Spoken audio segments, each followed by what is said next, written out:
আসসালামু আলাইকুম রহমতুল্লাহি বারাকাতু।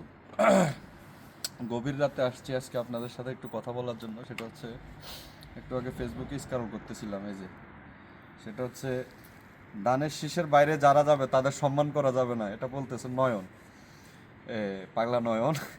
এখন তার কি বলবো, কিছু বলার না। আসলে বিএনপি একটা সম্মানিত দল, ওদেরকে নষ্ট করতেছে। ওদের ভিতরে যারা এ, ছোটখাটো কীটপতঙ্গের মতো লোক আছে, যেমন নয়ন, আরো কিছু কিছু লোক আছে। আবার বিরিয়ানি শাহেদ এখন দেখলাম যোগ দিছে আপনাদের ইয়ের মধ্যে, বিএনপির মধ্যে যোগ দেয় না। ও সরাসরি বলে না যে আমি বিএনপি, কিন্তু কথা বলে বিএনপির পক্ষে, কিন্তু উল্টাপাল্টা পক্ষে আর কি। যাই হোক, তো দিন শেষে একটা কথা বলবো, বিএনপি যদি সচেতন না হয়, সচেতনটাও হচ্ছে তাদের ওইটাই যে ওরা এই কীট পতঙ্গ যেগুলো আছে, যেগুলো ওদের উল্টাপাল্টা বলতেছে, এখন ওদের বিরুদ্ধে পক্ষে আছে, কিন্তু ওদের পক্ষে থেকেও কথাবার্তাগুলা সুন্দরভাবে গোছায় বলতে পারতেছে না।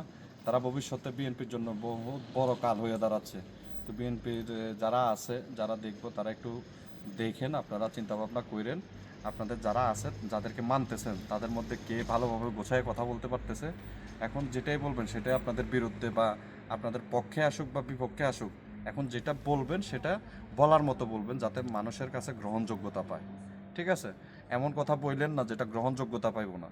তো গ্রহণযোগ্যতা হচ্ছে বড় জিনিস। মানুষ যেটা গ্রহণযোগ্য করে নিব, সেটাই কিন্তু আগামীর বাংলাদেশ চলার জন্য মানুষ কিন্তু ওই ওই দলকে নিয়ে আসবো। তো সবাই একটু গ্রহণযোগ্যমূলক কথাবার্তা বললেন, নয়ন পাগলার মতো উল্টাপাল্টা বললেন না।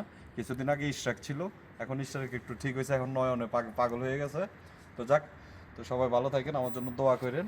আমি আসলে ভিডিও টিডিও বানাবো না চিন্তা ভাবনা করছিলাম। আমার অনেক জায়গা থেকে হুমকি ধমকি আসছে, সবাই আমার ইয়ে বানাই দিছে, জামাতের আমির বানাই দিছে।